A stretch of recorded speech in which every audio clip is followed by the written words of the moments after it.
I'd like to call to order the meeting of work session of the Goodyear City Council. And at this time we have the mayor, who is late and he's stuck in traffic on the freeway, and Councilman Antoniak is on his way also. So at that point, I'll say let's go ahead without them. We don't need to make any excuses for them. All items listed are for discussion only. No action can or will be taken. There are two items on the agenda, and the first item is item A, 06-3095 WS. Council will receive an update on utility and non-utility development impact fees. Mr. Lane. Thank you, Vice Mayor Cavalier. Council, good evening. Tonight's discussion about the development impact fees is intended to be a work session to provide you, the City Council, with more detailed input into how the proposed development impact fees were calculated and what the expectations are, what the processes that we've gone through, and so forth. As a result, tonight, this presentation will be done in three phases. I will start with some introductory comments and focus primarily on the process. Second, Tom Pippin from BBC Research and Consulting, the firm that prepared the study, will take you through the study a little bit and explain how to read the document, some of the background, and how the calculations were made.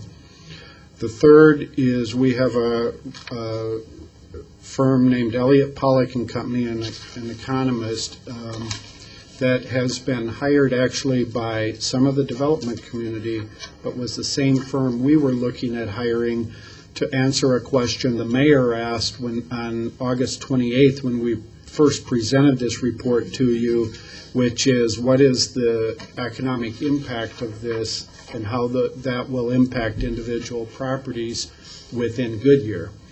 So those three presentations are intended to give you a complete or more thorough background. I wouldn't call it complete on this subject. I don't know that there is something that is possible to be complete on.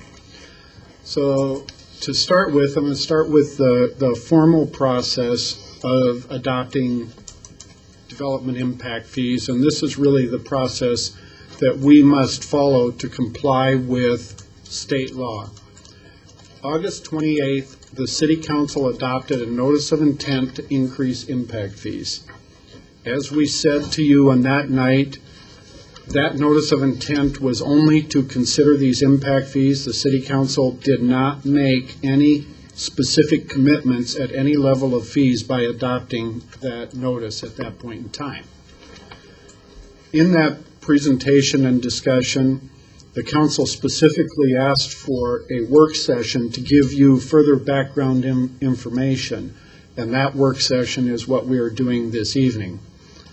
2 weeks from now, November 13th, regular City Council meeting, we have a public hearing scheduled on the impact fees. At that time, you will receive input from the development community and others regarding these proposed fees. That meeting will be held at the Hampton Inn. We are anticipating a number of people attending that meeting and thought it was best to allow for that right up front in the planning portion of this.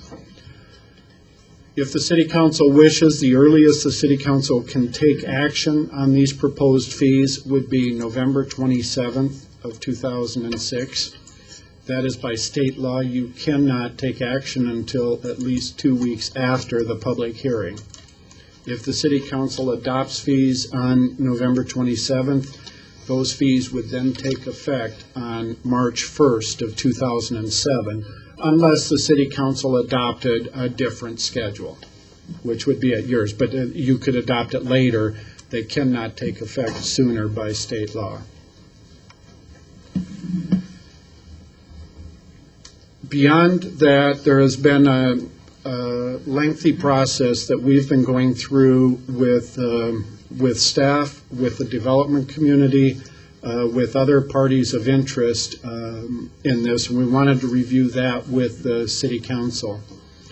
The very first meeting we had was an overall meeting where we briefly discussed the report. A couple of you were actually in attendance on that meeting on July 27th, and a copy of the report was made available after that meeting. That was about a month prior to the notice of intent. From that meeting, we started scheduling meetings with various members of the development community. Generally, these meetings were scheduled as group meetings where all were invited to those. In fact, all were invited to all of the meetings. None of those were private meetings. The first of those was held on August 8th. This one, it mentions, includes a consultant. The consultant, Tom, was down for most of these meetings, if not all of them. On August 17th, we did have a special meeting with commercial developers at their request. August 25th was a continuation of the August 8th meeting and continued on through that. A lot of what these meetings talked about was the capital improvement, the very specific projects and other items used within the calculation. We'll go over some of the issues raised in those meetings in a couple of minutes. On September 7th, we had a follow-up meeting with them, and after that point, we were pretty well through the capital improvement plan and had reviewed pretty much all of the fees from a broad level.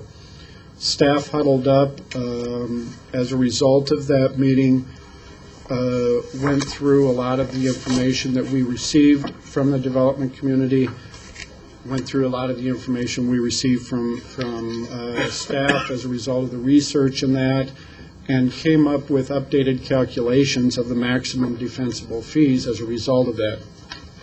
Some of those calculations were for capital improvement plan items that, upon further analysis, did not appear to be adequately supported or may have been duplicated.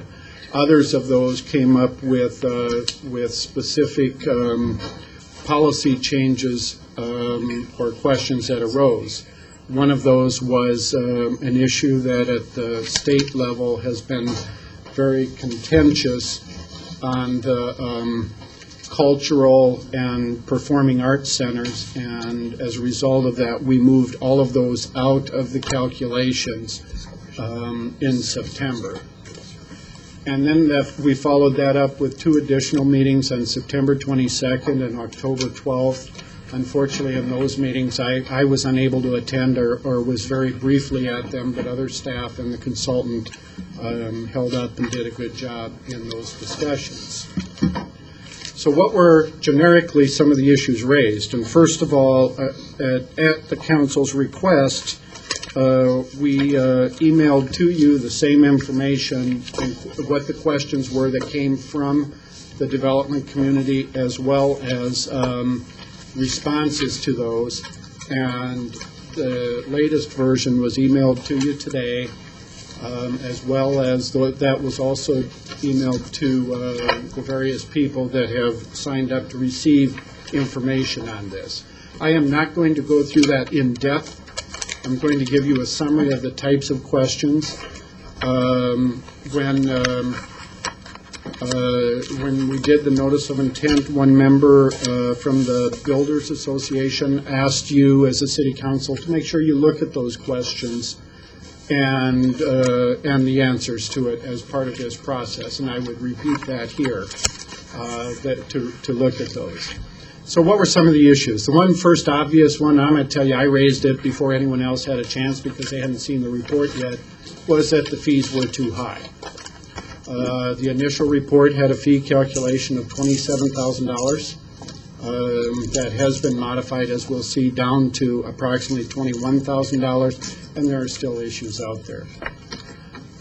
It was also pointed out an inconsistency in changing the library fee, which I was proposing, or we were proposing in that report, to change it to include it as part of intergovernmental. We pulled it out, or we are recommending that we do pull that out and leave that as a separate category. It had some unanticipated effects on the calculation of the commercial fee. They aren't big, but it was unintended consequences, so we're recommending that change. One of the very contentious issues that has arisen in most of the discussions is the use of the construction sales tax. And as part of this discussion, I want to define that issue just a little bit more. There are two elements to the construction sales tax. The City of Goodyear's sales tax rate is 2% on most items. On a few items, we do have a different rate, and a couple years ago, that included construction, where that rate was increased from 2% to 3.5%.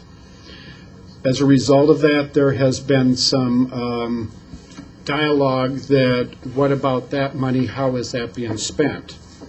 As we went through the report, and the real answer to that question is that although for budget purposes we do isolate construction sales tax so that we do not spend it for operating purposes, we do not isolate the construction sales tax into separate funds. So construction sales tax, as well as our carryover funds, go to pay for a number of items. Included in there would be projects that have already been removed from the study, such as the cultural ones I just mentioned. The city's proportionate share, some of these projects, and Tom Pippin will discuss that further, some of these projects require the city to pay a proportionate share. Non-growth related projects at all, such as the acquisition of the 303 right-of-way that the City Council has discussed. Other projects that in the dialogue with the City Council we have referred to as revolving fund projects, but those include the I-10 widening, the stadium, the university, come out of these total pots of money. And then one-time costs also come out of these total pots of money. The next issue brought up probably just as many times as the construction sales tax is the concept of zonal fees. What that means is that there would be different fees for different areas based on specific circumstances there. There were a couple areas where that came out the strongest. One is in the regional transportation fee, which consisted of crossings to the Gila River at Cotton Lane and also on Australia Parkway. And the other is for water and sewer issues. I told the community, it's been my position, that we need to strongly consider, and it would be a recommendation, that we do a zonal impact fee for the regional transportation, as the impacts of that bridge, I think, do affect one area of the community considerably larger than they would the rest of the community. The one very positive part of this also was we were listing projects in the study, but that's all there was a simple name to a project. What are these projects? And so we were required to and did distribute, and I think you got copies this evening, but most of the development community has received a list of projects that give a little more description of what those projects are. And I think that's been a very healthy addition in all of this process. And then the final category of questions was on the city's liability regarding whether it's our proportionate share, whether we have the resources to do our proportionate share, or whether or not we have the resources to operate those facilities once they are opened. And those are some good questions that we've had to address individually depending on the situation. So some of the outcomes, and a little of this is redundant to what I have already indicated.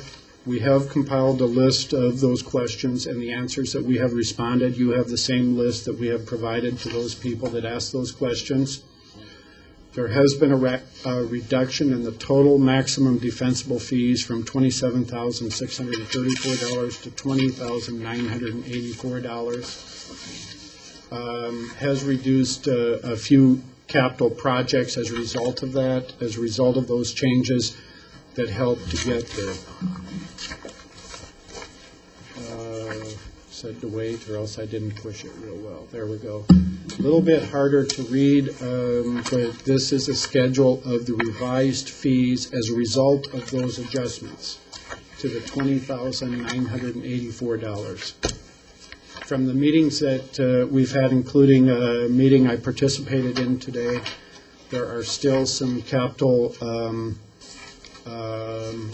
improvement plan questions out there that I think require resolution, that I'm not sure are adequately answered. At least we have to follow up and make sure they are adequately answered between now and November 13th. I will tell you that the people I've talked to in the development community, I don't think there's one of them that is saying that they support this level. I think they appreciate the direction it's heading, but they're not quite there yet at this level. What the city council options will be on November 27th. Of course, you can adopt the fees in full, which would be at the $20,984. You could adopt something lesser, and that option would include a partial adoption. One way of doing that might be not adding new fee categories or adding only certain new fee categories. We can also remove additional CIP projects as we go. We can leave the fees as they are today, or implementing a schedule where we are adopting fees, but they will increase over a defined period of time. There have been some requests that this process decision by the City Council get delayed past your November 27th date. That is one area of concern for me. As we've been through this process, I've heard input from a number of people that the lack of certainty as a result of the studies out there have created some problems with specific transactions. And I really would like to see us move towards certainty and determining a final amount on November 27th. So as indicated previously, the public hearing on this issue will be on November 13th at the Hampton Inn. You will receive considerable input at that point in time.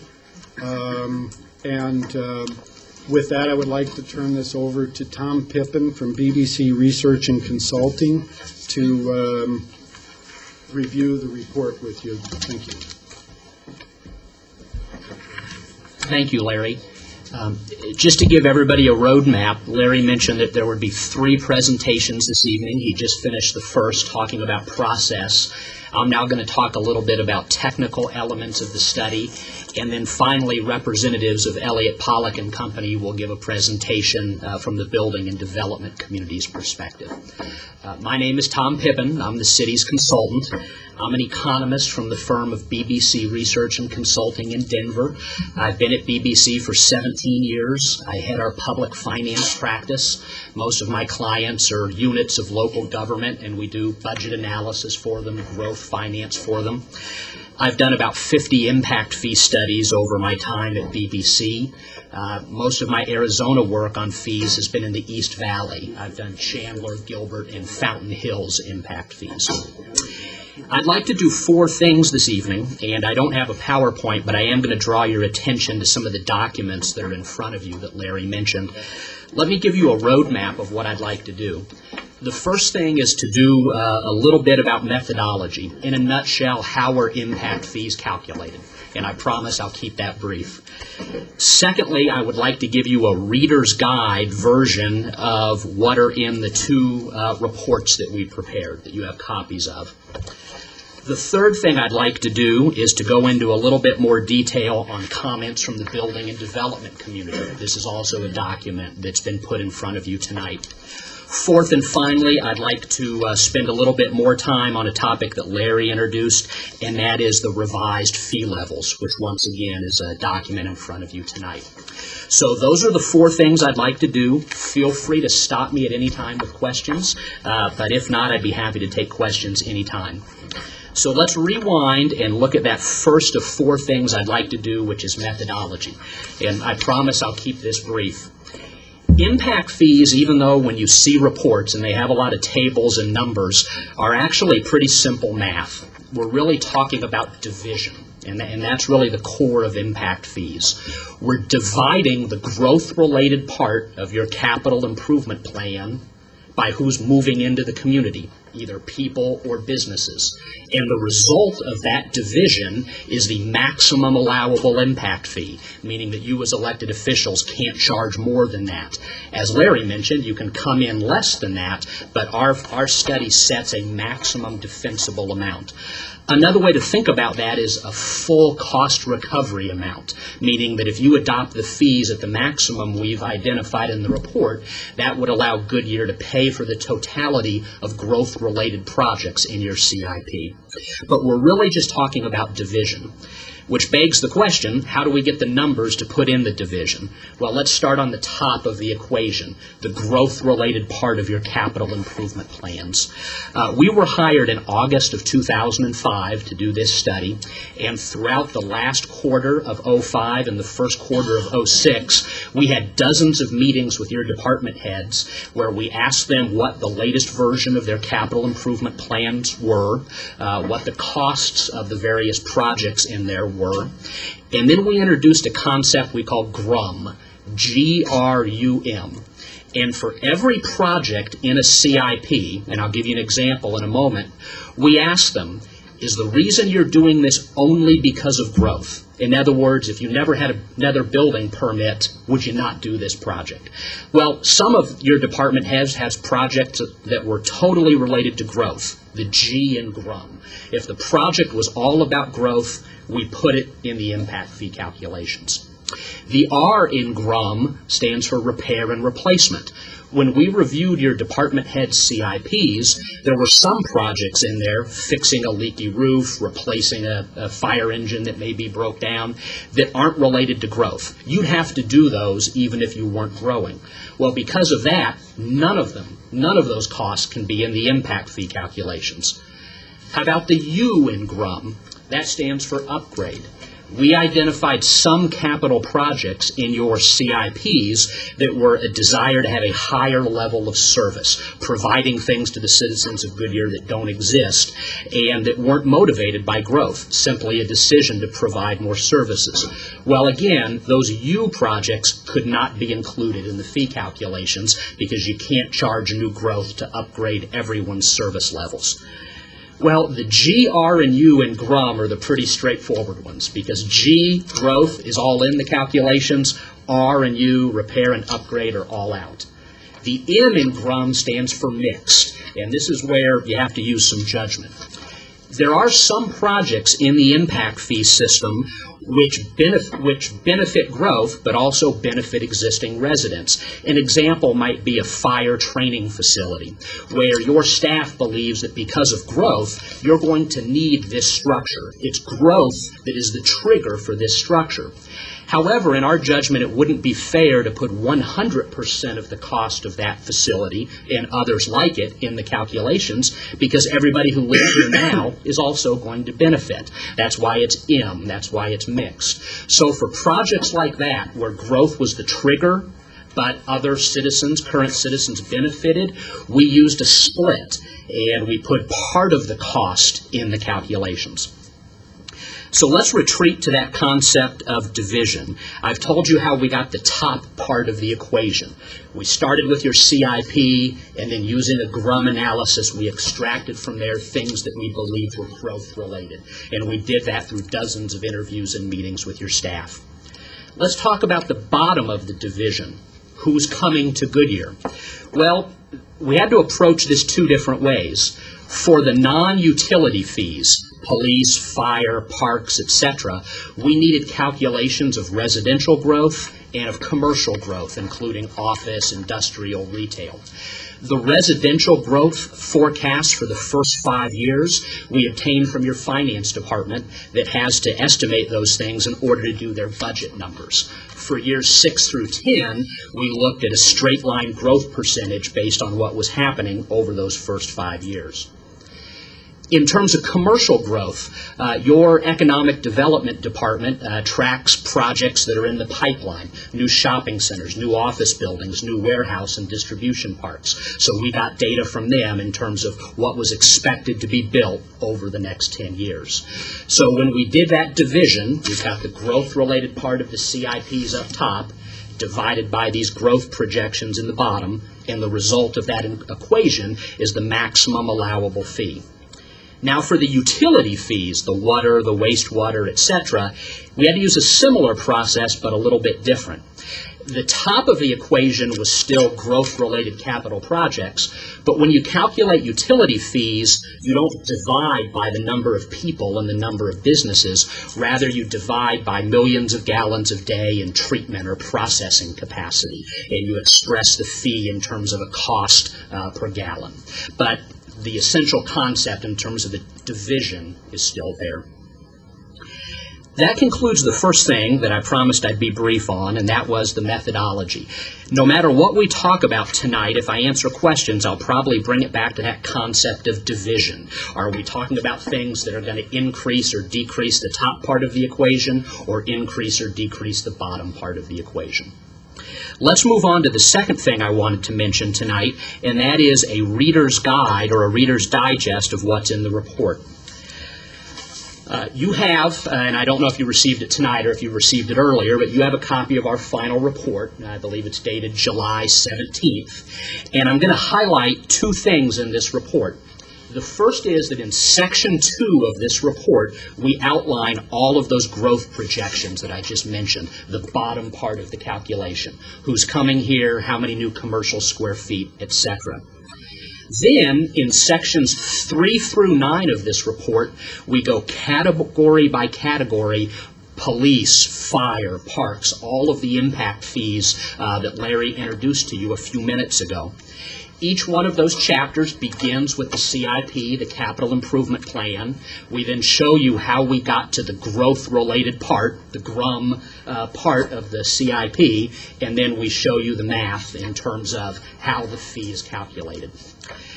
There's one more thing in those sections that Larry has not discussed, nor I have to that point, and that is the city's liability. And I want to spend a moment on this before I move on. Impact fees are a two-way street. It's not just a matter of Goodyear charging the development community a fee. Rather, if you decide to charge the development community a fee, that obligates you, it obligates the city to put in the city's share for all those M projects, the mixed projects that we talked about.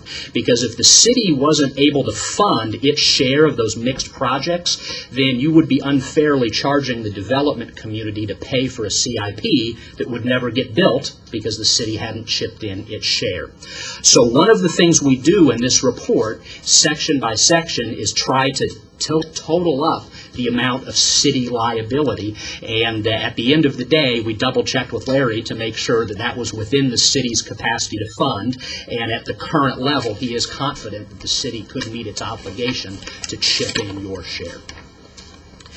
The utility study, which is a much smaller document because there are only 4 fee categories, is organized in a similar fashion. The first thing that's presented is the growth projections, but remember the growth isn't households, it's millions of gallons per day in capacity, and then after that come the CIPs. That brings me to the third of 4 things that I'd like to speak about today, and that is to go into a little bit more detail in terms of comments from the building and development community. I believe you were emailed earlier today and probably have in front of you the latest version of what we've been calling the matrix throughout these 7 or so meetings we've had.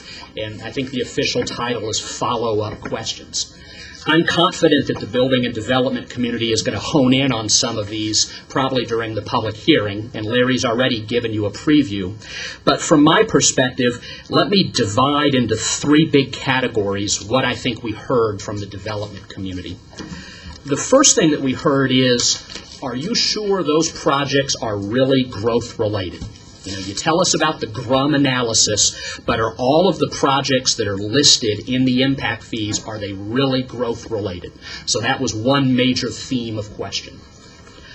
Another major theme of question was, If the projects are growth-related, are we really sure the costs in the report are accurate? Or do they represent a legitimate cost that the city can document? The third and final big category of question that I think the development community asked was, okay, it might be a growth-related project, and we might have the cost right, but is Goodyear confident that it can actually either afford to finance that project or staff it? For example, all these new fire stations, can the city on an operational basis really afford to put firefighters in all of those? So the three questions I think the building and development community asked in general were, are they the right projects? Do we have the right costs? And can the city stand behind them operationally? Well, impact fee studies are done with the best available data. And the best available data we had when we did this study was the fourth quarter of '05 when we began the project. So it makes sense to me that now, about a year later, there are some changes though in terms of those three questions.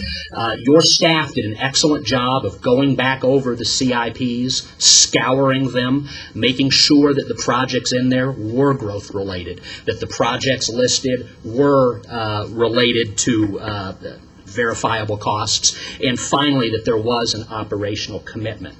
However, as Larry mentioned, some projects fell out, and that'll be the final thing that I tell you about in a moment. But what I want to emphasize to you is that this is an ongoing process. We have, throughout these 7 meetings, adjusted the CIPs, and Larry mentioned as of this morning, he even got some new CIP questions. So between now and November 13th, your staff will continue to look at the CIPs, and if there are changes, Larry can give me a call, and I can very quickly run a new maximum allowable figure if there are certain projects that get removed.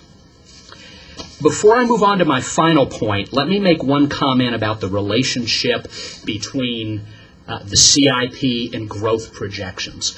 One of the things that you may hear about tonight, but you'll certainly hear about on November 13th, is that the economy, especially the real estate economy, has slowed pretty substantially since when we began this study.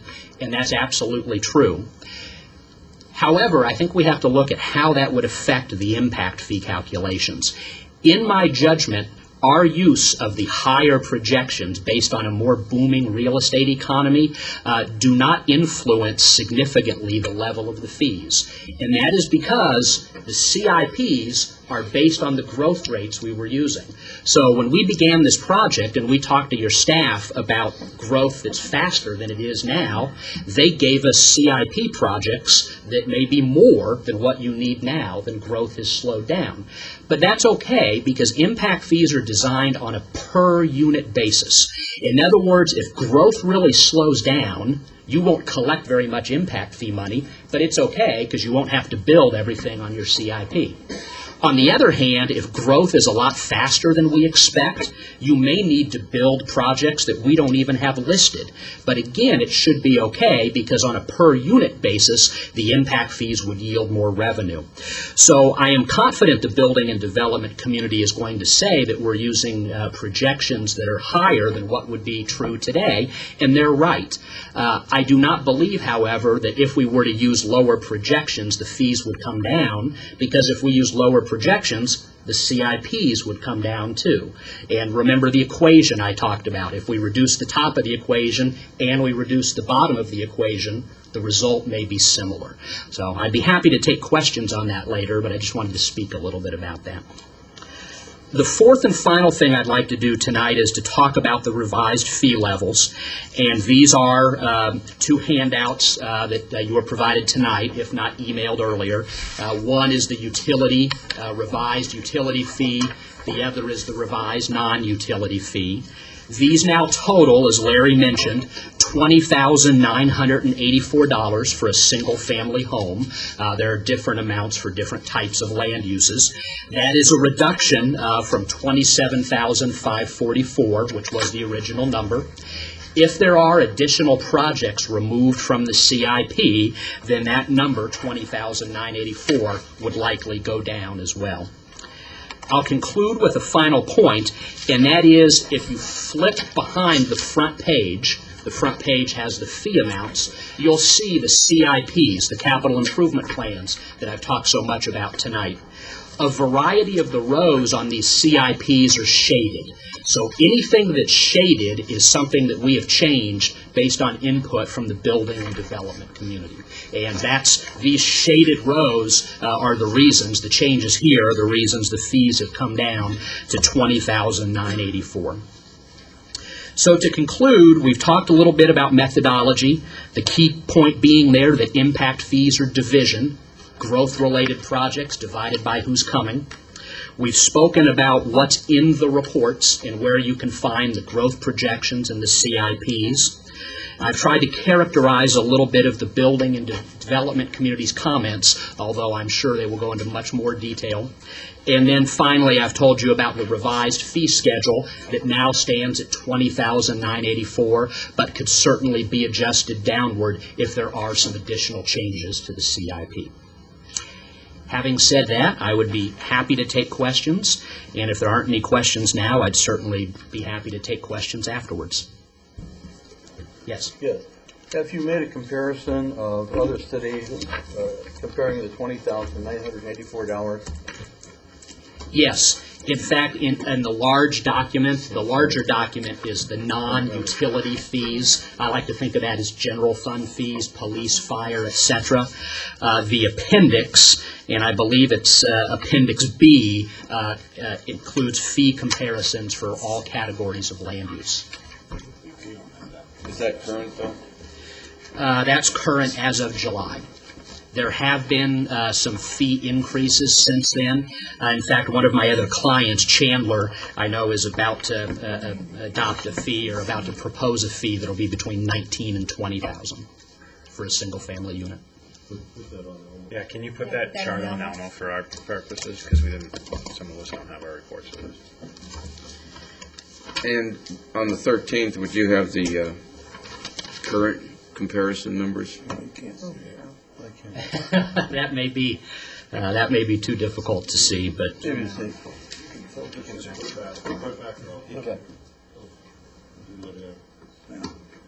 Yeah, that's a little better. yeah, Mr. Mayor, by the 13th, I can have updated figures. Thank you. And what have you been verbally told is the direction most of the cities are taking right now? All of the impact fee updates of which I'm aware are certainly showing large increases. Chandler is, as I mentioned, Chandler, which is listed on here right now at $8,800, but that's just for their general fund fees. This isn't showing their utility fees, which is on a different page, but they're going up substantially. So we don't have Buckeyes or Avondales on this? No, Buckeye and Avondale are not listed on this chart. Can you get those, Larry? I don't know what there were, but I don't know what cities. We will attempt to get Buckeye and Well, Avondale. Avondale is increasing there, so. Right.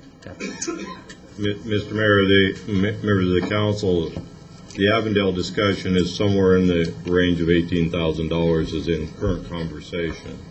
A number of the other cities that staff has been talking to are indicating somewhere between $18,000 and $23,000 are the typical numbers that they're looking at.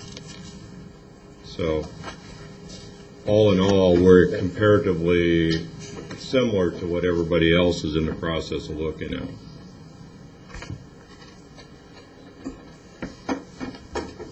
Yes, sir. Yes.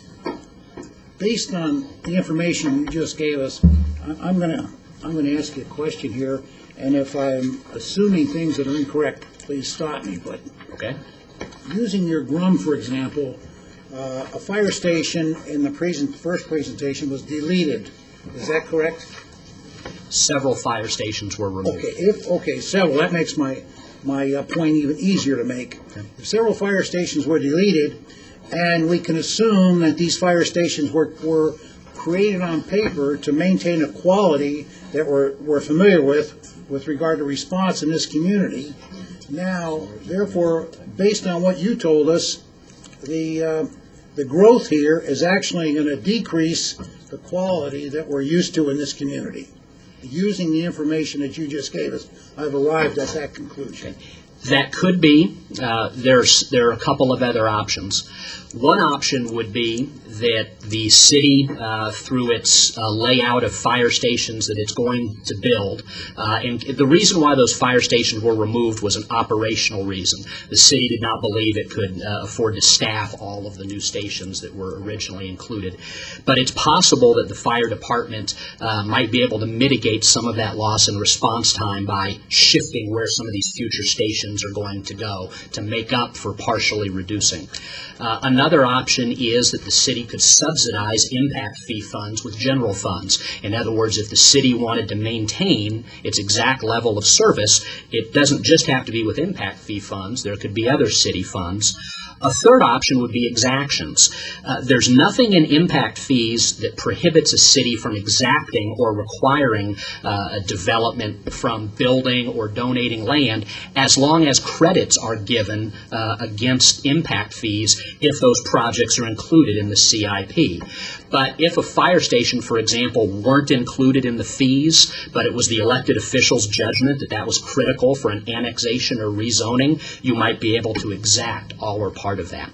So to your original premise that removing fire stations may result in lower level of service, perhaps, but not necessarily. Perhaps, but not necessarily, does not answer the question.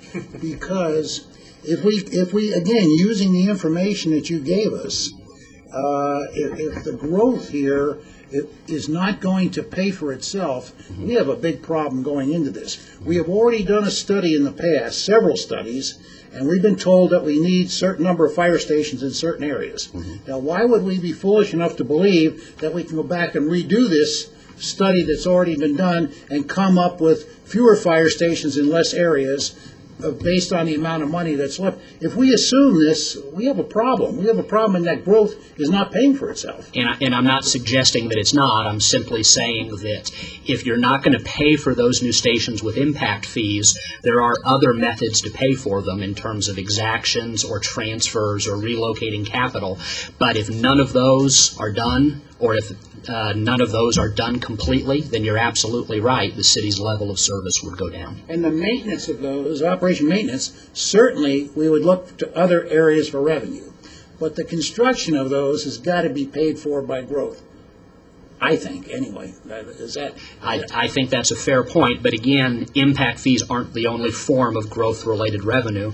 You could also consider exactions, or you could analyze whether or not the growth was generating an operating surplus that could therefore be applied to capital funds. So the scenario you point is plausible, meaning that removing those fire stations may result in a lower standard of service, but the city does have other options if you want to blend other revenue with the impact fees. I'm not saying those are desirable or the best priority, but there are other options. Sir, have you planned to have Mr. Pollock follow you? Yes. Can we move to that, and then we'll go take a question each? I'm sure we have a lot of questions. So why don't we complete, this is all a part of the staff presentation, I believe. Yes. And if Mr. Pollock could make his presentation. Thank you, though. It's very cool. Thank you, Mr. Mayor and Council. I'm Elliot Pollock. Let me clarify something as to what exactly I'm going to be talking about. When Larry called me to take a look at the situation, he talked to me strictly about the economic impact, essentially your competitive position. I have not evaluated the report. I actually tried to stay away from it and simply are looking at the economics of the thing rather than the numbers. Somebody else can comment on the numbers. It's not my job. And again, Larry originally called me, and then some home builders agreed to pay for the study, which apparently the city liked. So I'm going to go through my findings, and if Mr. Cleveland is correct, and everybody moves to the exact same fees, what I'm telling you now doesn't matter. It's if they don't that it matters. Okay, and so that's what I want to talk about. If I can get this, there we go. Basically, I'm going to talk to you about the general concept of what's going on. We reviewed all the literature. We have conducted some interviews. We're in the process of conducting more. And then we've modeled some losses based on current fees and some proposed fees from other cities, just so you can get an idea of what's going on. We looked at single-family retail because those two are where you make your money. And office and industrial, we have not looked at multifamily as of yet. And, well, apparently... Okay over there. Oh, there, I'm sorry. I was wondering if that was me. Seen that one The same picture. Before you shave this morning, right? The first question is who pays? And this really determines essentially what the timing of the impact is going to be. And the answer is it depends. For home builders, a year ago, the consumer would have paid. But it really depends on where you are in the cycle. Normally, the consumer wouldn't pay because you, as you know, because you've been here a long time, you rarely end up with situations like we had a year ago where there was so much excess demand relative to supply. Now we're on the other side of that where there's too much excess supply relative to demand. The truth is somewhere in between. But in particular, in the short run, a home builder who currently owns land in Goodyear is going to attempt to pass through that fee to home builders, or to home buyers. Given the current competitive situation, that means absorption is going to slow. If they get tired of waiting long enough, then they will eat it. But right now, the first reaction will be to attempt to pass it through to homeowners.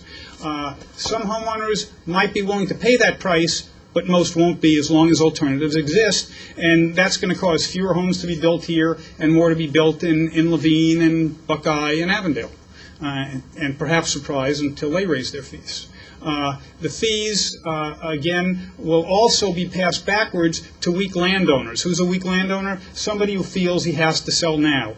A strong landowner, a farmer, somebody who doesn't care how long he owns it, is basically just going to wait it out until everything else around you is developed, and then the development comes back to Goodyear, as it ultimately will. It's a question of timing, whether it's now or 20 years from now. When all land in competing cities is gone and all weak landowners are gone, the balance of the development is going to come back to the vacant land, which is, at that time, will be in Goodyear.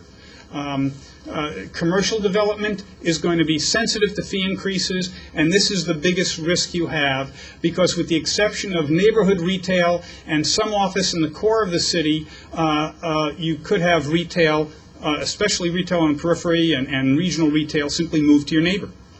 We'll talk about that in a minute. Retailers don't generate revenues. They are your tax collectors. People pay taxes. Retailers don't pay taxes. They collect taxes. But if those retailers collect them in a different city, you're losing revenue because your people are paying that money somewhere else. And that's a permanent loss. Let's first talk about residential development. Few consumers are aware of development fees. They don't look at development fees. They look at what's the house going to cost me, right? Basically, when development fees are properly constructed, it really shouldn't matter, because if everybody, as Steve pointed out, had nearly the same development fees, it's a wash. It really doesn't matter. It's when there's a big difference in development fees that it matters. When development fees in one community are higher than a neighboring community, there's going to be real economic loss. I won't even go into this. You all have seen this somewhere along the line, probably your first day in economics class. But essentially, if you increase price, quantity is going to decline. When there are few or no alternatives exist, then when the buyers are when they strongly demand one community, it's going to be easy to pass through development fees. The end result, if no alternatives exist, is you're going to have about the same level of development. You'll lose a little because some people will be priced out of the market, but prices as a whole will increase. But there are alternatives. Buckeye, Avondale, Surprise, West Phoenix, Glendale, all alternatives, realistically. And for each dollar of increase relative to the alternative, you're pushing some buyers away. We're not sure of the elasticities yet, but we're working on it. When less costly alternatives exist, and when buyers are indifferent between the communities, or there's a difference that they're willing to pay for that's already in the market, landowners and developers will either pay or development's going to shift. Okay? In this case, the market doesn't allow price increases, and fewer homes are going to be built, given present development fee structures. Regarding residential, Goodyear has an advantage over communities, obviously, that are located farther away. Florence, Casa Grande, West Buckeye, different game. But there are alternatives, and again, those alternatives will develop first, other things being equal if your development fees are higher. Weak landowners, they will provide, they will eat it. Strong landowners, your farmers, they'll just sit on the land. For perspective, and this chart isn't quite right, it's $11,000 fee increase, basically has an impact of $40,000 an acre. If, for example, though, you're $6,000 above in development fees, your next door neighbor, that's going to result in about a $22,000 decline in the price of land if somebody is going to eat those fees, to give you some perspective. Consumers will not pay more than the perceived benefit when substitutes exist, and substitutes are what is visible, all right? Basically, roads, perhaps, community centers, libraries, that's more problematic as to whether somebody's going to be willing to pay for that. And, well, we talked about that. Commercial fees, and these are the ones that, residential and commercial fees are, especially for retailers, are the ones that, were I in your shoes, I'd pay the most attention to. For business fees, the mechanics are basically the same, but business is very price sensitive. Developers who already own basically have two choices. Either the landowner eats it, or you have to get higher rents. In a competitive environment, you can't get higher rents, because why would somebody pay more unless they're servicing a market that couldn't otherwise be serviced than they could if they simply go next door? The answer is you wouldn't and they wouldn't. And otherwise, the results would be a delay in commercial development, the movement of retail development to neighboring cities. And again, if they do that, if you lose that retail development, they are your tax collectors, but they'll be collecting the taxes for somebody else, from your citizens, which is the risk. In terms of retail and some office, part of the market is captive. The market that's away from the borders, close to the center of the city, it's not going to matter to them. A neighborhood center, a Safeway center in the center of the city, a strip center, that's not going to change things. It's the stuff that can be serviced from your borders that really is going to be sensitive. Drug stores, grocery stores, not near your borders, they're going to be here anyway. But regional retail, high-paying office, those opportunities could, if development fees are high enough, go somewhere else. Higher development fees will result in the need for developers to charge higher rents or to accept a lower rate of return. The market won't allow them to accept higher rents, and if there are alternatives, they're going to go somewhere else to get the higher rate of return, as I think everybody in this room would. The fact that higher rents cannot be, the fact is it can't be passed through. Commercial development will shift to locations that provide the highest profit margins. Goodyear is likely to realize the largest economic and fiscal losses from the redirection of this commercial component, because that's your living. It's basically, you make your money through sales taxes, construction sales taxes, state shared revenues, and sales taxes is the biggest number, I believe, Steve. Now, what remains unclear is the extent to which other communities are going to raise their fees. It's what I hear in Surprise is closer to 15,000, but rather than the 19,000 they're talking about, but time will tell. If just Goodyear raises its fees to the proposed level, development that otherwise would have occurred will simply go to another town.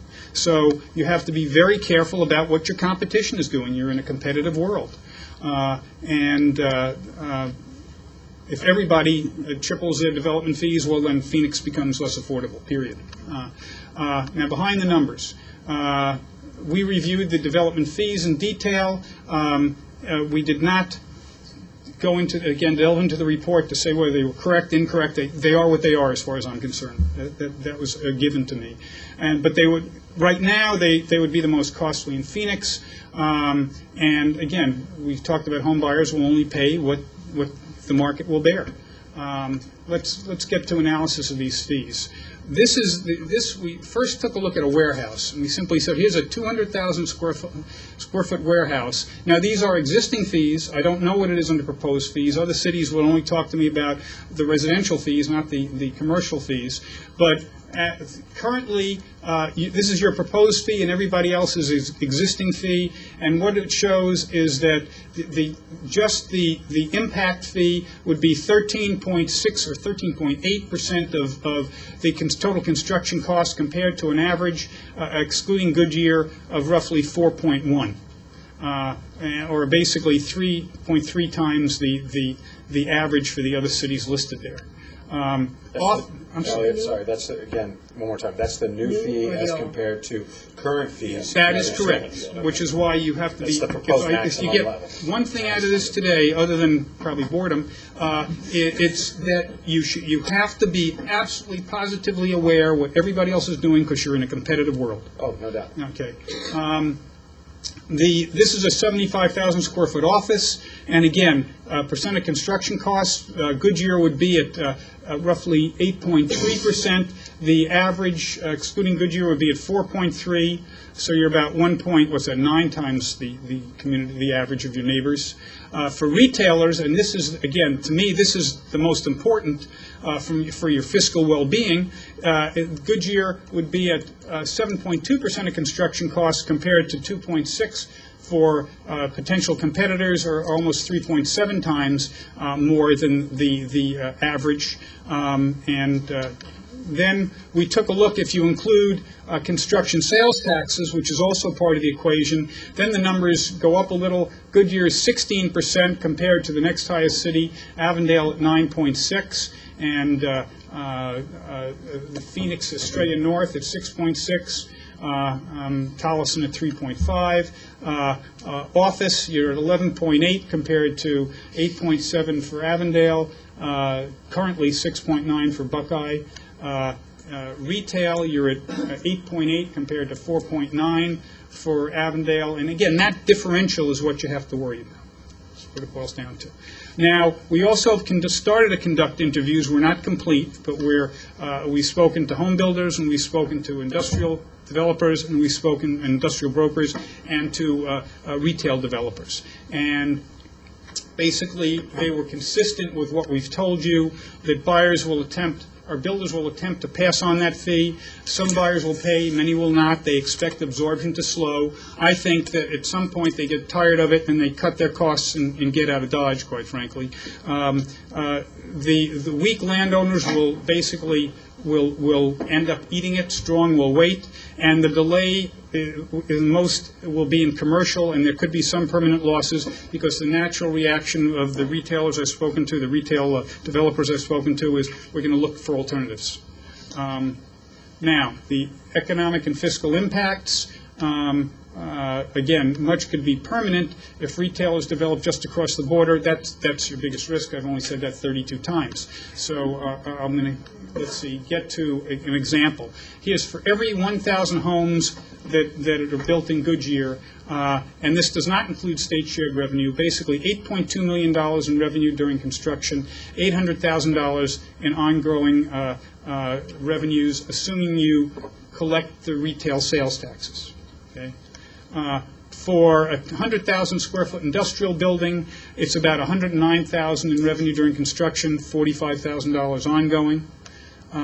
For an office building, it's about $242,000, 100,000 square foot office building, $242,000 during construction, and $154,000 a year.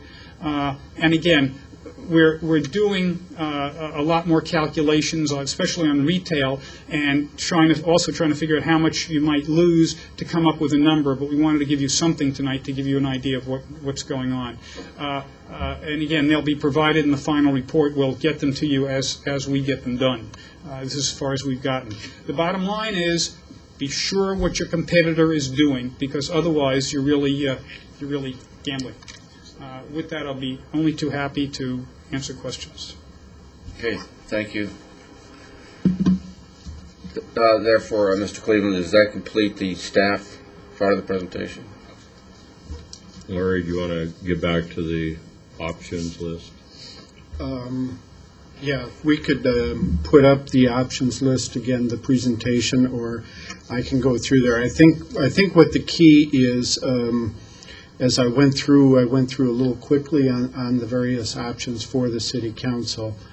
And in those options, as noted up there, adopt fees in full, and I think what the presentation you just saw from Mr. Pollack discussed is there may be some ramifications of that in market conditions. Another option for the city council is to adopt lesser fees.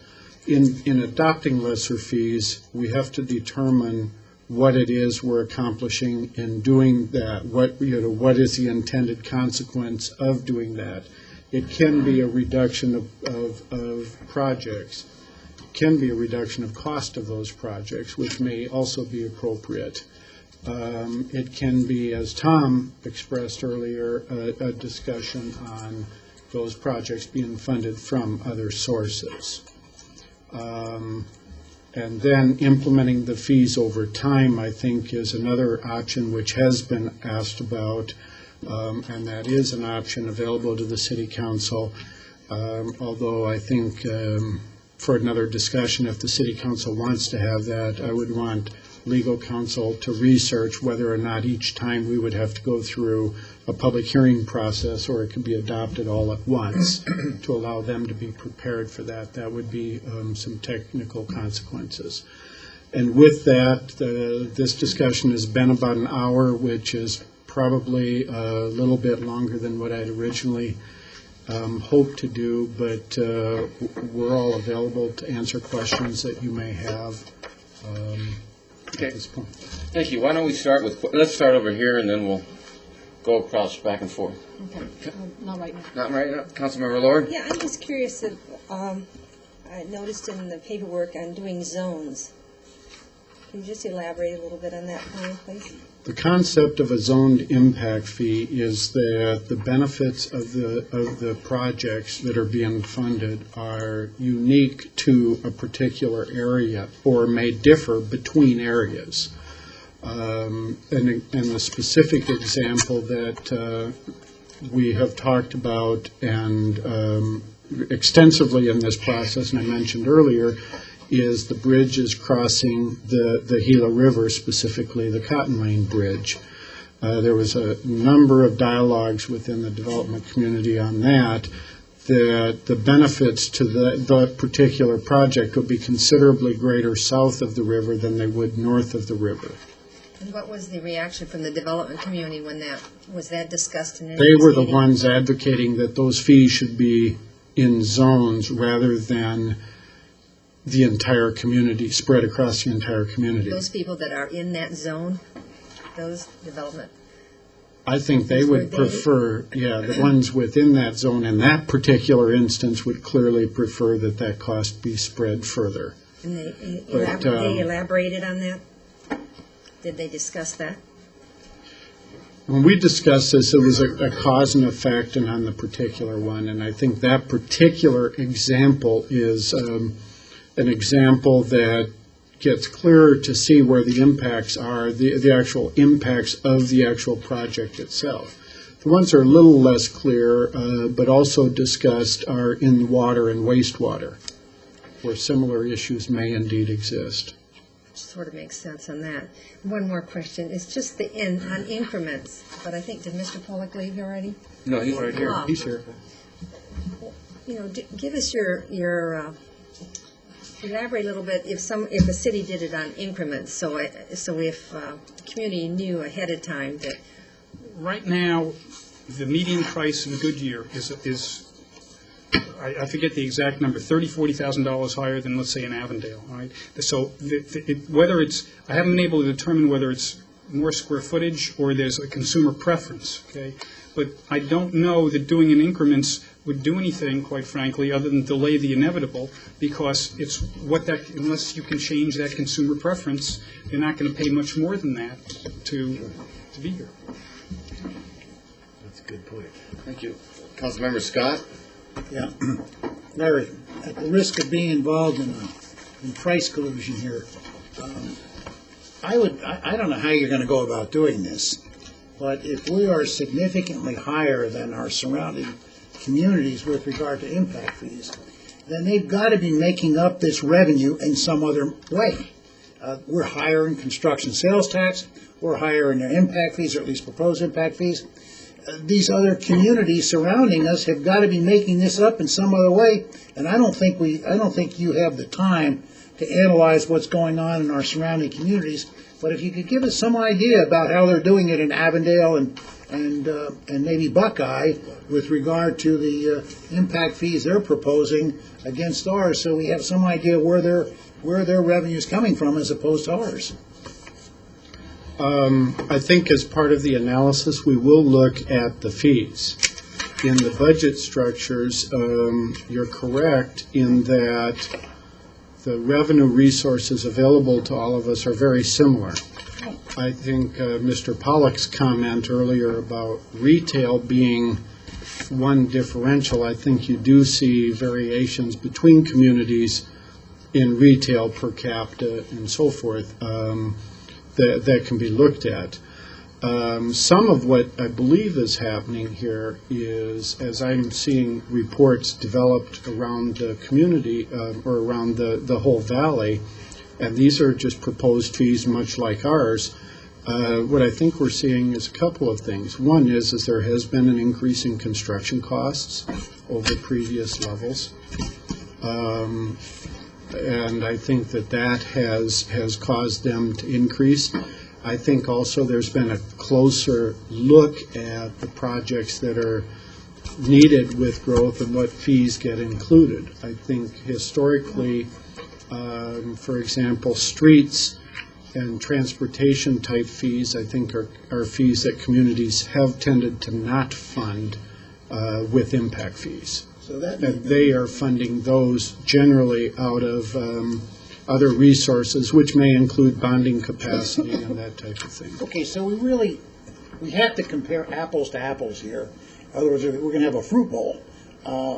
So when we say our impact fees, if we say this, are higher than Avondale, we have to have some way of justifying. We don't have to, but it seems to me if you want to stay in business, you'd want to have some way of justifying this as a source of revenue that we're not getting from another source that Avondale is getting from. This is the kind of comparison I think we really need.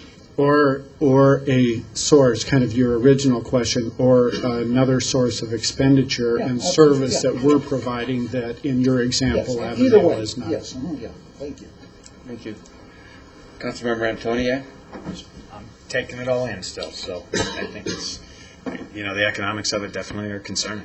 I think it definitely is going to impact the future of where we go in the city, very much cause and effect. So a lot of questions going through my head, but I'm evaluating it as we go along. So that's all I got for this evening.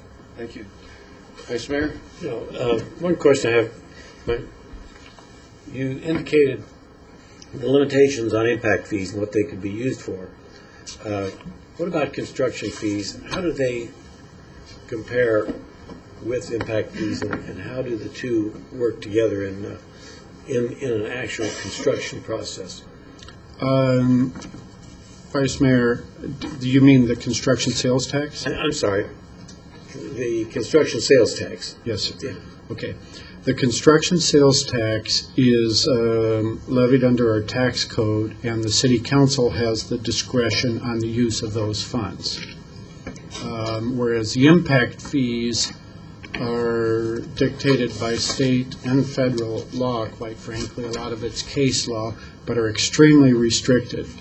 As we have dialogues, especially at a staff level, I refer to development impact fees as a liability as opposed to a revenue source. We collect that money, we can only use it for the purpose that we collect it for, and no other purpose. I understand. Okay, that's all. Thank you. Councilmember Souza? Thank you, Mr. Mayor. This council is going to have the courage to process your suggestions. There's no question about that. I'm particularly concerned about the commercial aspect of this.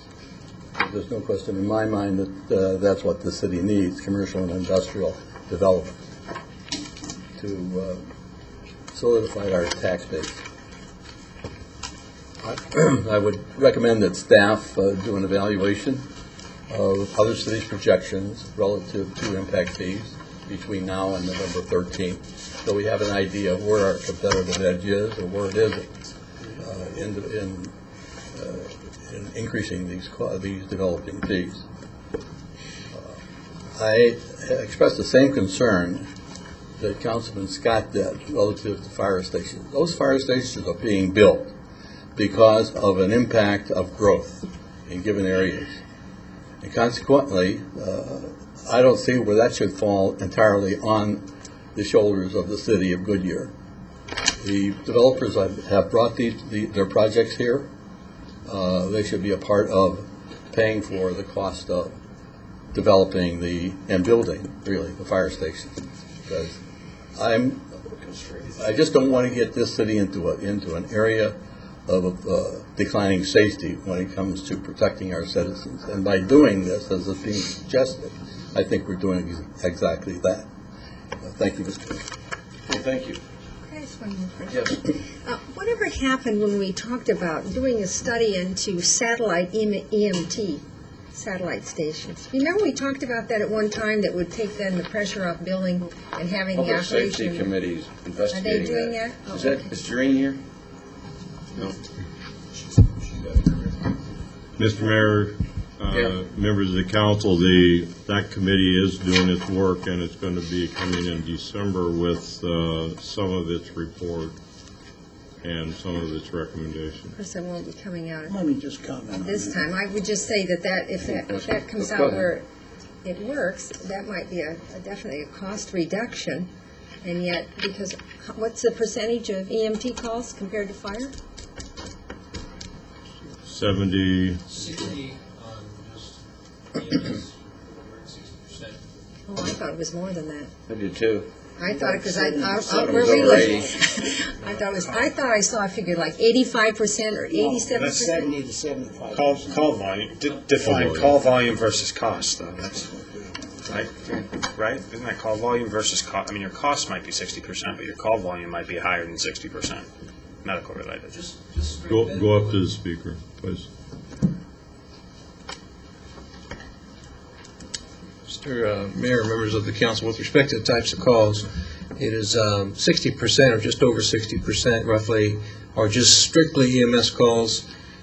We are doing EMS service delivery with other calls, but they have some other types of elements. For instance, a motor vehicle accident, we do not classify that as an EMS call. That it might be a medical call to someone's home. If we put those together, certainly it's a larger number, but I believe it's a little misleading. And with respect to operational impacts, to achieve a 4-minute response time, EMS or fire is going to require the addition of capital resources throughout the city to do that. And so there are some operational impacts, but it's lesser. I suppose it's a lesser impact than we might imagine with respect to the capital cost of achieving that. Thank you. Did again, the same question, I don't know if it's Jareen or the chief. Is the Public Safety Committee investigating the potential opportunity of using smaller stations geared to non-fire situations? Mr. Mayor, I have not been that privy to their deliberations, and they're kind of getting ready to come forward with some, they're kind of, the last meeting I did attend, they were discussing That got you on the hot seat. Yes, Mayor and Council, they are looking at that as one of the recommendations. They're still in draft form, and there are about 4 issue areas. They're not totally finalized. They have 3 more meetings to go before they come to you December 4th, but that is absolutely something they are looking at. Okay, thank you. Thank you, Mayor. Yes, sir. And I think maybe getting off on a tangent here to some extent, but if you're looking at fewer fire stations than those the numbers that have been proposed, I think we're off in the wrong direction. If you're looking at ways to improve your response time with smaller vehicles at these fire stations, because you don't need a big hook and ladder to run on a first aid call, if indeed that's what the fire department signs on to. Then you may be looking at cost containment, but the original initial construction of these fire stations, if you disagree, Chief, sound off. I don't think you're going to change those numbers that have been proposed.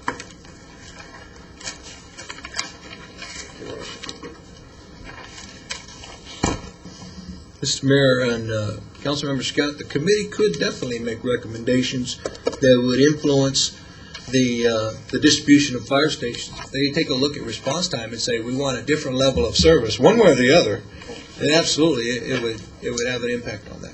If they come up with a different level of service or a different response time, but not to maintain the standard we're used to. I would agree. Okay, thank you. Okay, let me ask you a couple of questions here. First, to Rorik, if we were to pass Larry's recommendation this evening, is there any question whatsoever about the legality of this? By state law, are we totally in conformance with state law by the plan for the increasing? Mr. Mayor, we're looking at a November date for your public hearing and considering this item.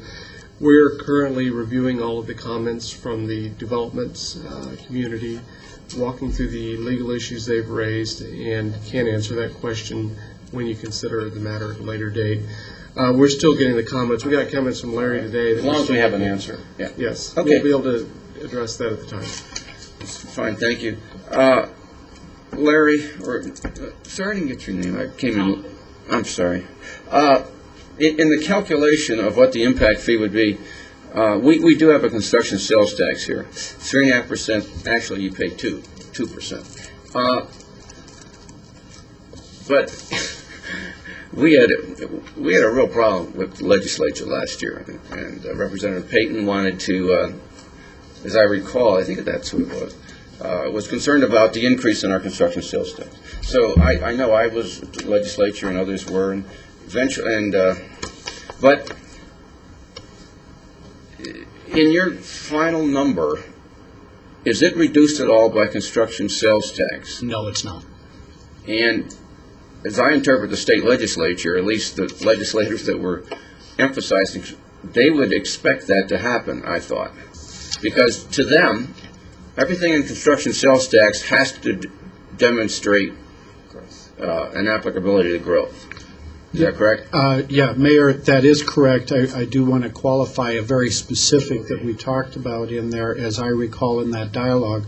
Projects such as the I-10 widening were specifically allowed to be in that particular legislation, as I recall. But we were using the funds for more than that. That is correct. We are for more. And we just have to be very judicious in doing that, right? Because we're going to be questioned. And I think when we raise the impact fees, we better be able to explain the relationship with the correlation to our collection of construction sales tax, because it's going to be asked. Just a personal view, and it's not it concerns me that over the last 10 years, and we did it for good reason, we had development agreements in which some of our developers, particularly residential, and now we've got a new one in commercial, who aren't going to pay the full up development fees, impact fees. And it just seems sort of unfair to the home builder who's trying to sell a home in which his construction sales tax, his impact fees might be $3,000 or $4,000 or $5,000, and someone else's $20,000. And I don't have a solution to that, but it just sort of disturbs me that there's an inequitability out there, and it's based on valid decision making at the time. But it just disturbs me a bit, and I think it was Dick said the commercial concerns me too. You know, we're a city that's 6 miles wide. You don't go very far. Minor point is 8 miles. We need those 2 extra miles. I thought we were 6. But anyway, you'd think at this time I'd know, wouldn't you? But whether it's 6 or 8, we're close to Buckeye, and we're really close to Avondale in our commercial.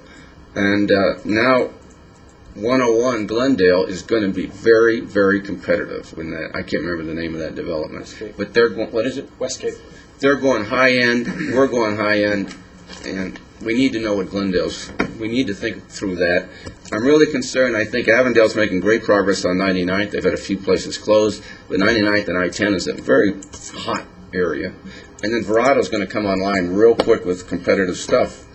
So, Mr. Pollack's comments are certainly valid. I think, you know, we surmise that, and we really have to consider that in our final decision, but that's really all I have, I think.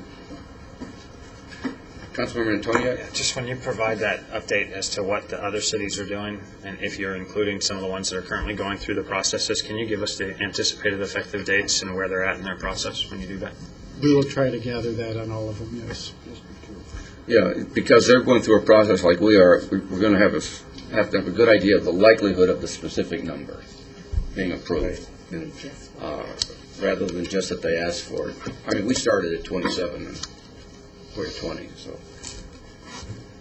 Is Mr. Pollack's numbers, are yours based on 20 or 27? 20. 20. Okay. Further questions? I understand Valley Partnership wanted to bring together all the inputs of the developers and builders, and that'd be great.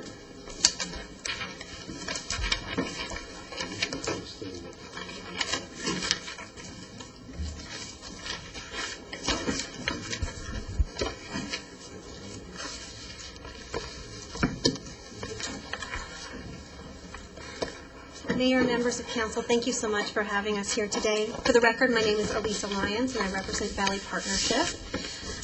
I'm here on behalf of the commercial development industry, and for the sake of time, we wanted to consolidate our comments. We have a number of our members here today. Just to name a few, all of the members of the West Goodyear Group, EJM Development, Vestar, Suncor, Evergreen, Westcor, all here, and I'm speaking on their behalf to try to make things a little bit easier for you tonight. I believe that all of you have a letter that we submitted on Friday. Wonderful. So hopefully you've all had a chance to take a look at that. To begin, I'd like to make one point very clear. Valley Partnership believes that impact fees are a very reasonable and fair way to ensure that you have the infrastructure you need to keep up with growth. So, again, I want to make this really clear. We are not here in opposition to impact fees at all. We are, however, in opposition to these impact fees and the study that generated them. Thanks to the city's willingness to meet with us on a regular basis, we've had the opportunity to communicate a number of our concerns. Staff has been tremendous in that way. We've had the opportunity to speak directly with Larry and with Tom as well. But I thought it was important to come to you and speak to you personally. There's 3 key points I really would like to make, areas of concern I just want to highlight for you. The first is a legal issue, and it's the question about whether or not the study met statutory requirements to include 2 key elements in the calculation. State statute requires the calculation to include offsets. It also requires an analysis of the rational nexus and proportionality. In our reading of this study, we don't see those 2 things. And what we'd like to do is work with the city and the legal staff to ensure that those are included in the final calculation of the impact fees on both commercial and residential. The second issue, which was brought up by the mayor, is the issue of construction sales tax. As you've heard, development pays 2 kinds of fees. One's an impact fee, and one is a construction sales tax. And one of the things that we want to make sure is that as this critical infrastructure is being built, we're paying once. We're happy to pay for that. We believe it's important that we pay for that. We don't want to be in cities where infrastructure isn't available. However, we believe that paying once is appropriate, and I don't think anyone wants to go down a road where we're paying twice. The third issue is how to deal with the study at hand and how to move forward with future impact fee studies. In the letter, you'll see a recommendation. It's a 2-pronged approach. The first thing we'd like to do is work with you to come up with an appropriate fee that can be implemented for the next 12 to 18 months. We understand you have a city to run, and the current fees may not be covering your infrastructure costs, and that matters to us because we're building here. We want you to be whole. The second area, however, is about the long term. We'd like to take a look at this study along with you and come up with a solution that's a little bit more holistic. At this point, we feel that because Because some of the items that were included in the original fee have been questionable, and as such, staff has pulled those out, as they should, and they've been tremendous about that. We think that we need to come up with a little bit of more of a long-term solution. We'd like to work with you and staff on that, and hopefully you'd be open to those discussions. I'd like lastly to express my thanks for you and the way you've enabled your staff. They've spent hours and hours with us, and we really truly appreciate it. They're very, very busy, and you've really empowered them to ensure that they have the opportunity to listen to us and to respond in that way. A perfect example of that is the item that you mentioned, Councilwoman Lord, is the zones. It's something that the development community brought to the attention of staff, was looked at very carefully, and it seems that staff is in agreement. This is something that we should look at more deeply, and we really appreciate that. It's a great example of how the city's working with us already to make this study better. Lastly, I just want to say that keeping this discussion a high priority really shows the development community that you see us as a partner, and we see you as a partner, and we appreciate that. We look forward to working with you, and I'd be happy to answer any questions you may have. I think we'll have plenty on the 13th. But, you know, your approach and your presentation, the quality and professionalism of that will be highly helpful on the 13th. So if you do what you did tonight, you'll provide a positive impetus to our deliberation. So thank you. Thank you, Mayor. Okay. Next subject.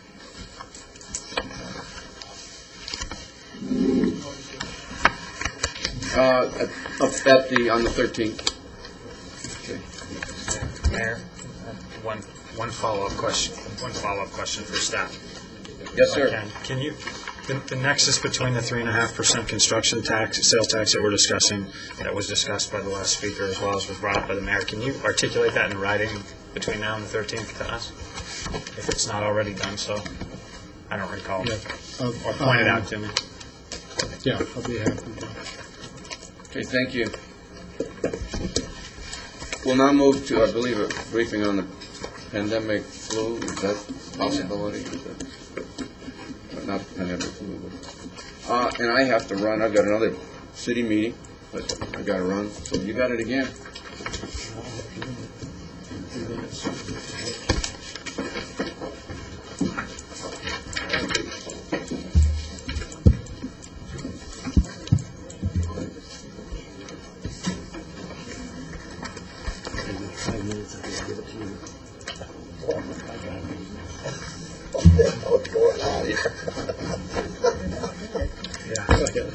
Mr. Vice Mayor, members of the council, Dr. Jeff Thomas. I'm the Emergency Management Coordinator for the city. I'm here to talk to you about Annex O, pandemics, which you should have a copy of. This is an annex to the city's emergency operations plan that is proposed, and here tonight to give you an overview of that, what's in it, and I believe this will be on your consent agenda on the November 13th meeting. So I'm going to run through some slides. And if I may interrupt you, just one moment. I'm going to stay for another 10 minutes, and then I'm going to turn this over to Councilman. That's fine with me. I have another meeting. This is like musical chairs tonight. That's fine with me. That's what you call passing the buck. No problem. Jeff, is this as infectious as the pandemic we're talking about? You may have a little pandemic going on in there. I think statistically it holds true. About 30% of the workforce won't show up. Yeah, that's about right. Still make decisions. So,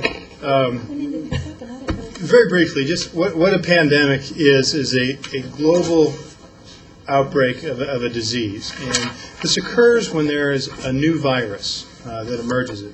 And as Dr. Scott can tell you, that what happens with viri is that they mutate very rapidly and very frequently. And so what happens is that a virus mutates into a form that becomes highly infectious to human beings and then becomes transmitted easily, and we have no immunity built up because it's a brand new virus. So it spreads easily from one person to another, makes people very sick, what happens is it sweeps across the country and around the world in a very short time. And the reason for that is that in our modern culture, people travel. And so we get on airplanes and we go from point A to point B very quickly, and the virus comes with us. And in history, in times, the virus had to travel by foot or by horse, and it moved very slowly. So the threat of a modern pandemic is real and quite frightening. A little bit of the history of pandemic flu in the United States. 1918, there was a pandemic, and 500,000 people in this country died. 40 million people died worldwide. In 1957, there was another flu pandemic resulting in 70,000 deaths in the United States, and 1 to 2 million deaths worldwide, and that there were some problems with record keeping in other countries. 1968, there was a pandemic that resulted in 34,000 deaths and 700 deaths worldwide. The World Health Organization has developed a global plan for influenza preparedness. And what that plan does is it breaks the pandemic threat into 4 basic periods and 6 phases that take place in each of these periods. And this is outlined in our annex, but I'd like to just kind of walk you through it a little bit tonight. So the first period is the interpandemic period. During this period, there's no new influenza strain that has been identified or been detected in humans. There may be virus strains out there that pose a risk to animals, but not to human beings. And so in phase 1 is there's new virus out there all the time in the animal world, but it poses little or no risk to human beings. Phase 2 is when we might see a substantial risk to humans, and that's more what we're sort of seeing in the bird flu epidemic, and I'll say a little bit more about that in detail in a few minutes. The next period is the pandemic alert period. And so we have new influenza strains that have caused human infections. In phase 3, there is no human-to-human spread. It doesn't happen, or it's extremely rare. In phase 4 is where we have infection that is highly localized in small clusters, and there may or may not be some human-to-human spread of the disease. The SARS epidemic, if you recall, reached some of this phase 4, phase 5 area where we had clusters of an outbreak, but it didn't make the global trip that a lot of people were worried about.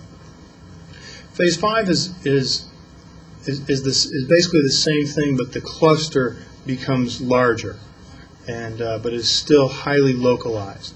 What's happening at phase 5 is that the virus has adapted to its human hosts, meaning it's learned a way to survive in humans, and it's developing a way for us to transmit it to each other. And this is, when we're in phase 5, this is scary, because if this starts to happen, you're going to see a lot of people sick, and you're going to see these clusters beginning to grow rapidly. Phase 6 is where we're basically in the pandemic period. We're going to have a pandemic, and we have a virus that basically has increased transmission from people and sustained transmission. So it is thriving, a virus that is thriving in the human population. So the last period is the post-pandemic period, and basically the pandemic is over. We return to phase 1, where we're in no risk of new pandemics, no new influenza viruses. There may be some things happening in the animal world, but again, posing no threat to humans. And life returns to normal. People are playing golf out there. So, last month I had an opportunity to attend a meeting, and the speaker was Dr. Bob England, who's the director of Maricopa County Public Health. And he shared some figures and some projections on what a pandemic in Maricopa County would look like. So I'm going to share some of that with you tonight. So approximately 3.2 million people in Maricopa County. And if a pandemic were to hit here, Over the course of 6 months, 1.2 million people, or approximately a third of the population, is going to become sick at least once during that 6-month period. As we all know, with the flu and things that go around, sometimes you get it, you recover, and then a few weeks later you have a relapse and you're sick again. And so that's part of this process. On any given day, we'll have about 300,000 people that are sick. And what that will basically translate to is an absenteeism rate in the workplace of about 40%. Even though not that many people are sick, we have parents that are home caring for children, we have spouses home caring for their partners, those kinds of things. So that includes the people home taking care of sick family members. One of the things that will happen is that there's going to be a disruption of delivery services. Goods and products in Maricopa County rely on what's called the just-in-time delivery, meaning that we get it to the market just in time to get it on the shelf. And so particularly with groceries, what that means is that the food is very fresh. It hasn't been in a warehouse. It hasn't been in a back room. It's delivered quickly and put out on the shelf and sold quickly. What will happen then is it'll take about 2 days for supermarkets to run out of fresh food. So that's produce, meats, those sorts of things are going to run out very quickly. Dairy products. It'll take 5 days for the supermarkets to completely run out of food. And the same thing happens with fuel delivery. It'll take about 5 days, and then gas stations won't have fuel, or there'll be lines of people lining up at the ones that do have fuel. And so that's another thing that's going to impact absenteeism, is that people won't have the ability to get to work. They won't have the fuel. It's going to have a strong impact on the healthcare. The healthcare system will basically be overwhelmed by sick people. And healthcare workers will be among the first people that become infected and become sick. As a result, people are going to have a difficult time accessing their healthcare providers. They're going to have to wait a long time, or they're not going to be able to get there because the healthcare providers won't be there. They're going to be among the folks that are ill. So that, again, is going to impact that absenteeism rate. So if I could get help, if I could get medical attention, I can get well quicker, return to work sooner, but if I can't get the attention that I need, it's going to increase my days out. Some things will happen with government with regard to Maricopa County. So if a pandemic hits, one of the things that will happen is public health will close the schools. And if they don't, the schools will be forced to close anyways. They're not going to have enough personnel there to service students. So now we're going to have people who are at work while their children are in school, and we're going to have school children home, and that's going to create a child care situation. And then all child care facilities, preschools, those types of things, public health will close them down. And the reason for that is that our very young are among the populations that are most at risk for infection. And again, we've got absenteeism going up. Some government services may have to be suspended in terms of not having the personnel there to provide those functions. The issues of the jails being disrupted is high on the mind of the folks at Maricopa County. Is how will they staff them, how will they control them, and how will they take care of all of the sick prisoners.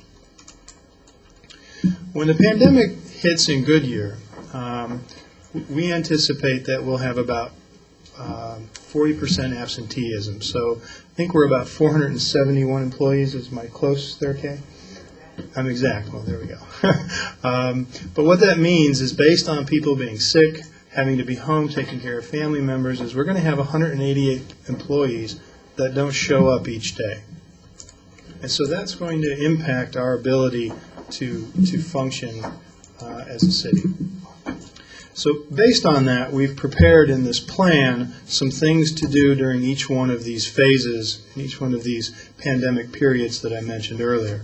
So the plan outlines in the interpandemic period, which includes Phase 1 and Phase 2, is that we prepare a response plan, which is what you have in front of you, and that we go through a process to adopt that plan, which is what we're doing today. In Phase 2, we provide training to city employees regarding the pandemic response plan, and some of that has already begun. And then we conduct a drill so that people will be prepared in the event that we really do face a pandemic. And there are some plans underway now to conduct a drill in the early part of next year. Phase 3 would provide training on specific pandemic for city council, executive staff, and members of the city's emergency management team. And so an example of this would be on the bird flu. I've attended a couple of trainings and workshops specific to that. I know other members of the city have done that as well, so that we're educated and up to date on what the current risks are. At the same time, we are gathering information that we provide to the city's PIO so that if we need to generate a public education campaign, which is part of what happens in Phase 4, that information is already there. We don't have to go search for it. One of the things that we would do in Phase 4, if that pandemic alert raises, is we'll do some education regarding prevention and emergency preparedness for our staff members, and then that becomes part of the public education campaign.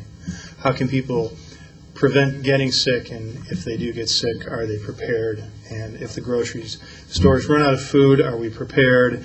If service stations run out of fuel, are we prepared? And that's part of that education campaign. Phase 5 is where basically we're sitting on the precipice of a pandemic. And so one of the things that we would possibly implement during Phase 5 would be the increased use of telecommuting, so that when people are home taking care of someone who is ill, they can still do work from home.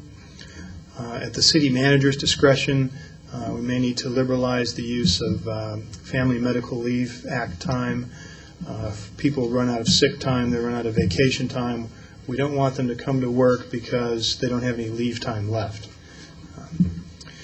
Employees who are sick, we don't want them to come to work. And employees who are at work and begin to feel sick, we want them to go home. And at this point, we'll be purchasing supplies that can prevent the spread of disease in the workplace. So that might be the dust masks that you see people wear, hand sanitizer bottles, tissue boxes, those sorts of things. In Phase 6, where we are actually in the pandemic, likely we will activate the city's Emergency Operations Center at that point. Personnel may be reassigned to maintain essential city services. With an absenteeism rate of 40%, we really need to focus on maintaining core city services. So water, sanitation, police, fire, public safety types of things. And in order to make those services run, we may have to suspend other services and reassign personnel to those functions. And we may want to consider implementing some policies that limit face-to-face contact among employees, meaning that we may do this telephonically rather than get up and go and walk to someone and ask them a question. I pick up the phone and call their extension. We limit face-to-face contact between employees and the public, and so it may mean that some of the normal services at City Hall are suspended for a little while. Obviously, when it comes to police, fire, those sort of functions, there's going to be face-to-face contact with the public, and that's unavoidable. A little bit of an update on the bird flu, the H5N1 avian influenza, which is the technical name for what we refer to as bird flu. Right now, this is a disease that is transmitted from one bird to another. It is not easily transmitted to humans. In order for a human to get this, you have to inhale this virus very deeply into the lower lobes of your lungs. And the way this happens is if you are around a lot of birds that are infected, you may at that point inhale this virus deeply enough to become infected with it. There have been 244 cases worldwide and 143 deaths worldwide. That's not really a lot when you consider the worldwide population. The excitement about this disease is that it has a 59% mortality rate, and that's what's frightening to everyone. There's also no known vaccine for this particular strain of flu. This chart, which comes from the Centers for Disease Control, the last update was July. The countries that are in the lighter tan color show that they have the bird flu in wild birds there. The deeper color, the more orange color or brown, shows that they have the bird flu in wild birds and in poultry, in food products. And then the red dots indicate countries where this has been observed in humans. Humans have become infected with it. Let me say right now that with this chart looking at the bird flu in poultry, you're not going to get it from eating chicken at the supermarket. You get it from being around live poultry that's infected. It's okay to have chicken the next time you go out. What this chart does show is that the trajectory where this will migrate to the United States is if you look up into what is the top left corner, you will see the Soviet Union there, that the birds will come across the Bering Strait down through Alaska and Canada into the United States. And that's how it will migrate into North and South America. Los Alamos National Laboratory did a simulation looking at bird flu. If this were the type of flu that suddenly became, we had a phase 6 outbreak, a pandemic, meaning that this was a virus that was easily passed from human to human. So right now that's not the case, but they ran a simulation on this. And the premise of this is that someone comes from Asia on a plane that lands in Los Angeles, that person's infected, what would the spread look like? So this is day 50, approximately 2 months after the start. And what you see at day 90 is that basically this is spread all over the world, or all over the United States, excuse me. The red color is, that's the highest level of outbreak. The blue, as you can see, Los Angeles, showing that they're already starting to recover there. They have the blue area. And then very quickly, at day 130, the disease has run its course. So this will, if the pandemic hits, it's going to affect us for about 4 months in a very real way. So wanted to take a couple of minutes to educate all of you and the folks here in the room and the folks that are watching on the internet to talk about what can you do to prevent being infected with influenza, and I'm going to tell you some things you probably already know. One is to stay away from people who are sick. Keep your distance from other people when you're sick. Stay home when you're sick.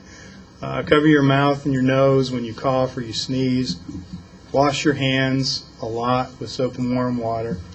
Use alcohol-based hand sanitizers. And this is the hardest one to do, is avoid touching your eyes, your nose, your mouth. Basically keep your hands off your face. And I think that's the hardest thing to remember to do because we do that so frequently.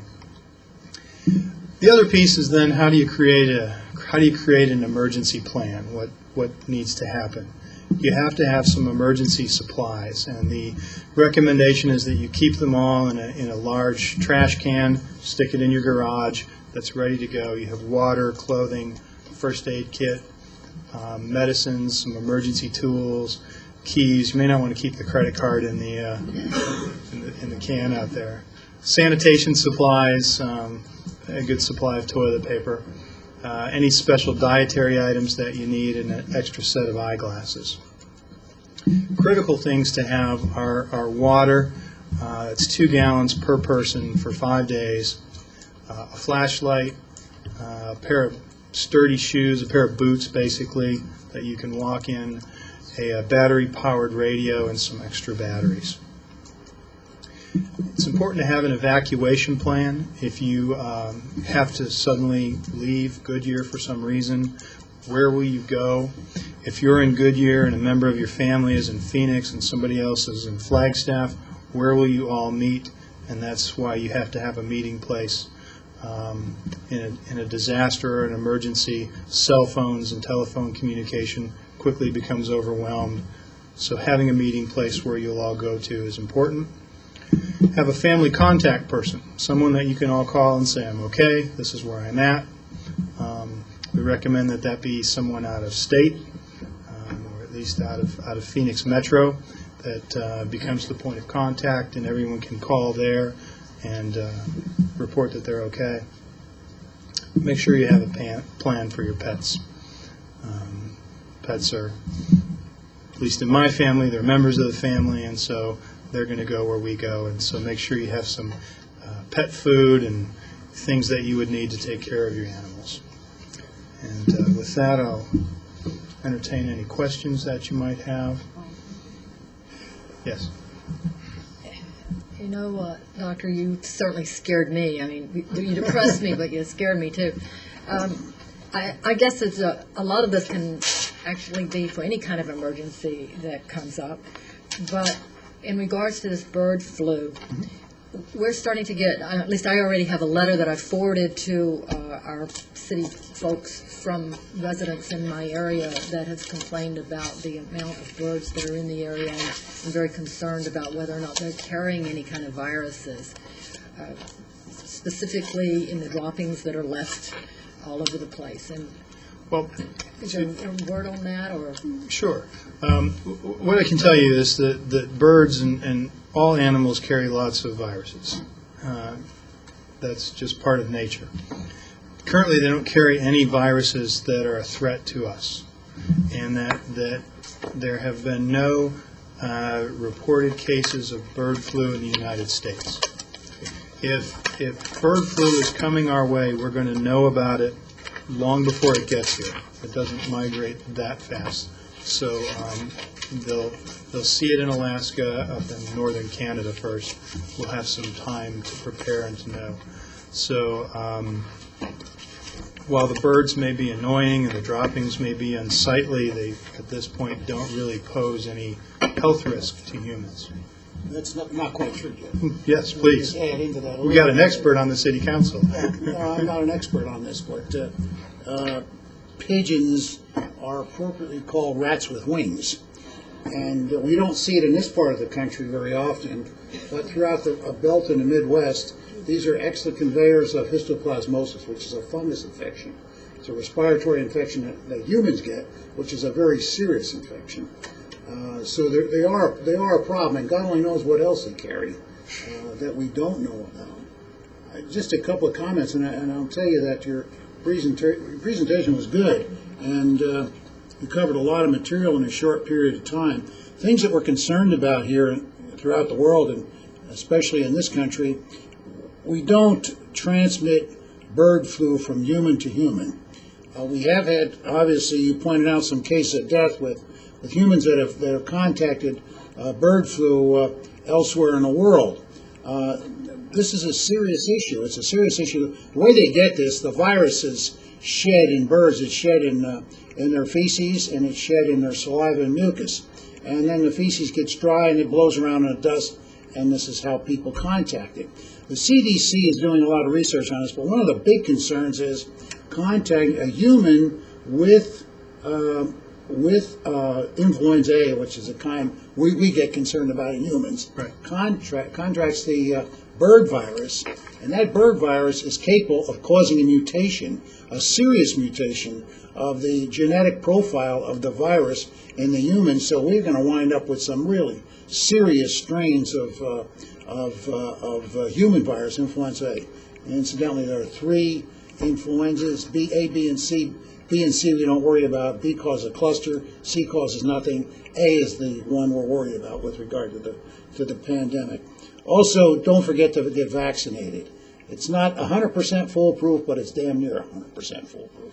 So vaccination everyone should get vaccinated. These vaccines that we're using are dead vaccines. So if somebody tells you they got the flu after they got a vaccine immunization shot, that's baloney. They got sick somehow. It wasn't from that vaccination. It's a dead virus, unless you talk about the one that's available for inhalation. You draw it into your nose. That's an attenuated virus, but it's not a dead virus. And if you do get the flu, there are antiviral drugs on the market. Do they cure you immediately? No. Do they change the shedding period so that you're rid of the virus in a much shorter period of time? Yes. And there's several of these, amantadine, Tamiflu, there's several of them available. And I could go on and on here, but TMI, I guess, is applicable. So, but this is a good presentation. Thank you. Thank you. Sure. I just have a comment after this. Very good. It was very informative. Thank you. Echo that. Thank you. Can I ask you one question? Certainly. Was it your intention to make this presentation on the eve of Halloween? Actually, it was my intention to make this presentation next Monday night, and I was asked to move it up. I don't know that Halloween had anything to do with it. Neither does the state. It is a little scary. Yes. How many here in this audience have gotten their flu shots? It's Friday, isn't it? I'm getting mine tomorrow. What's that? Excellent. Excellent. How many over 65 got their pneumonia shots? That's a good one. Good. Get that? Good. Mr. Mayor, members of the council. Are you over 65, Hart?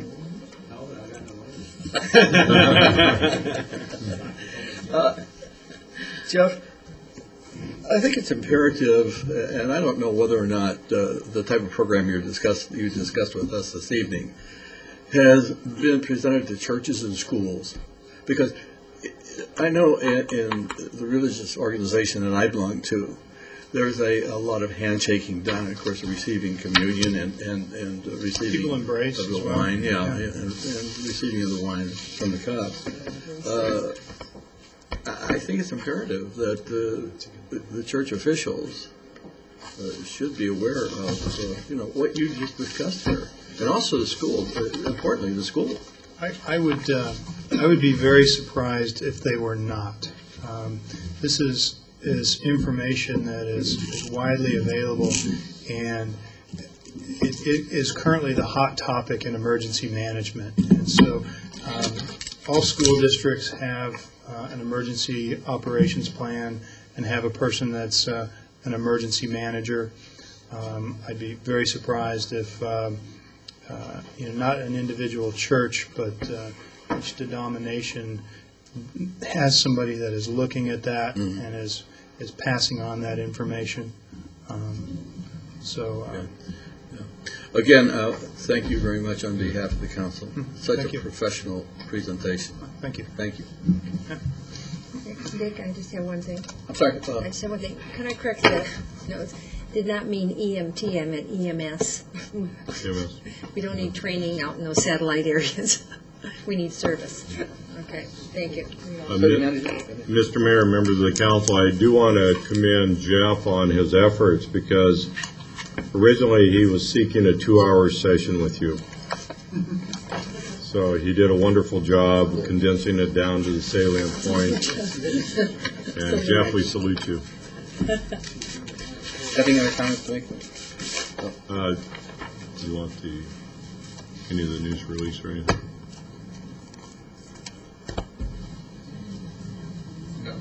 No. That's all for the evening. Okay. Adjourn?